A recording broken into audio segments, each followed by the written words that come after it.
Hello everyone. আজ যে রেসিপিটা শেয়ার করছি এটা মায়ের বড় মাসির হাতের রান্না, মানে আমার বড় দিদার হাতের রান্না।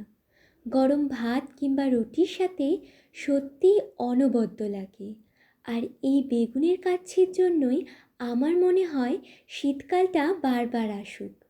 প্রথমে বেগুনের কাচ্ছি বানানোর জন্য বেগুনগুলোকে সর্ষের তেলে নুন, হলুদ, চিনি দিয়ে ভালো করে লালচে করে ভেজে নিতে হবে। তারপর তেলে শুকনো লঙ্কা ফোড়ন দেব। আর বেগুনগুলোকে কিন্তু ভালো করে কড়া করেই ভাজতে হবে।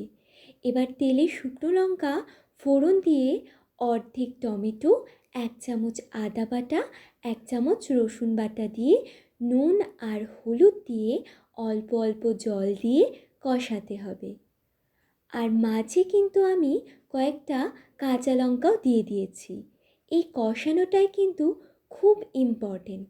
এবার কষানো হয়ে এলে যখন তেল ছাড়বে তখন খানিকটা জল দিয়ে দিতে হবে।